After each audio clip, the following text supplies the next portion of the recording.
Di beberapa video sebelumnya, kita sudah pernah membahas kalau NASCAR saat ini sedang mengalami paceklik penonton karena banyak yang kecewa dengan motorsport ini. Bagaimana tidak kecewa? Top speed NASCAR saat ini dikurangi dari yang sebelumnya. Buat kalian yang mau nonton, ada di video yang ini ya, kenapa top speednya dikurangin. Namun walaupun kecepatannya diturunkan, ada hal menarik yang terjadi di musim 2023 kemarin, yang mana ada sebuah mobil NASCAR yang berarti ini adalah mobil stok yang bisa secara langsung bersaing dengan mobil-mobil prototipe di kelas GTS di Le Mans. Dan mobil NASCAR ini uniknya lebih cepat daripada Ferrari, Aston Martin, bahkan Porsche. Mobil apa ini? Ya, ini adalah next gen Camaro yang sebenarnya memang sudah diadaptasi untuk berkompetisi di Le Mans.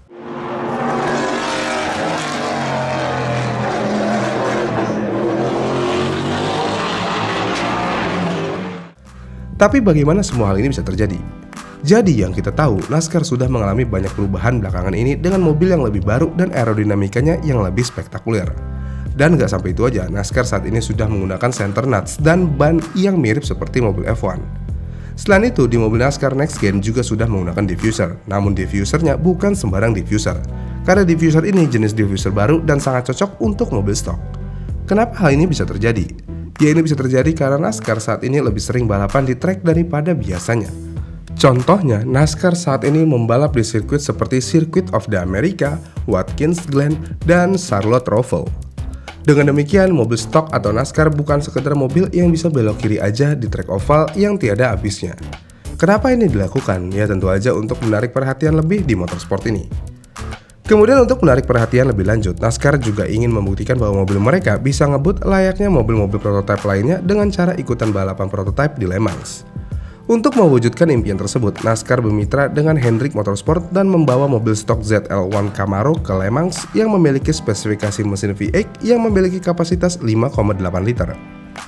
Jika mengingat spesifikasi mobil-mobil Le Mans, seharusnya mobil ini bukanlah apa-apa. Bahkan banyak orang yang mengatakan bahwa mereka semua sudah gila untuk mengambil perhatian penonton.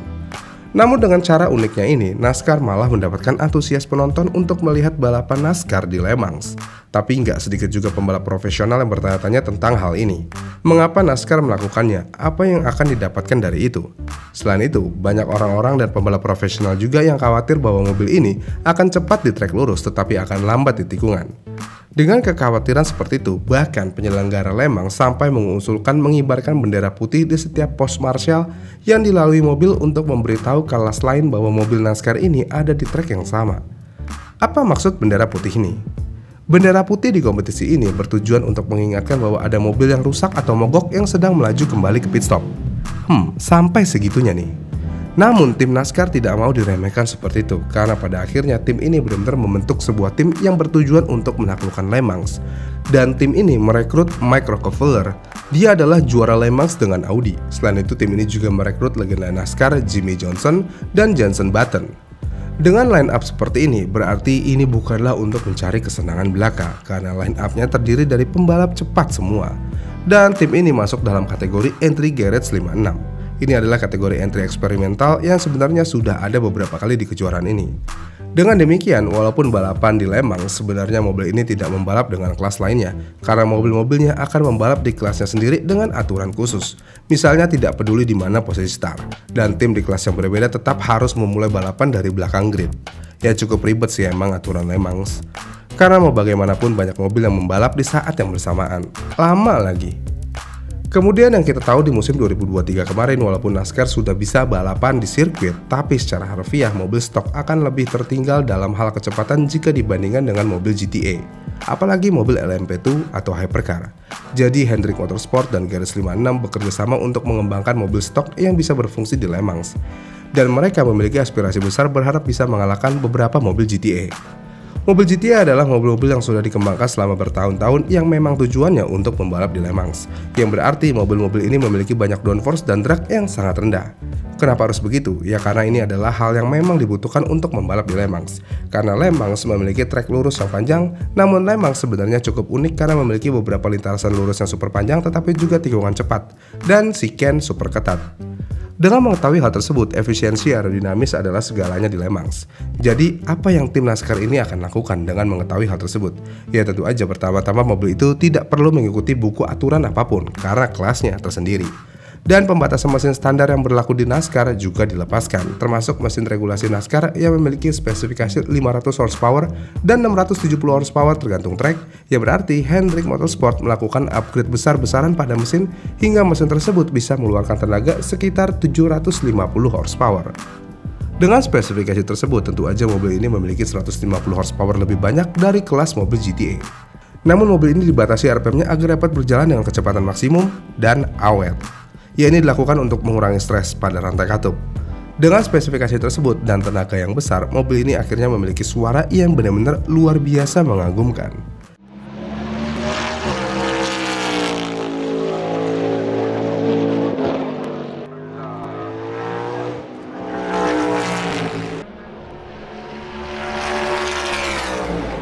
Kemudian tim ini menggunakan transaxle gearbox yang serupa dan memang digunakan pada mobil stok, dan semuanya hampir mirip seperti mobil stok di NASCAR pada umumnya.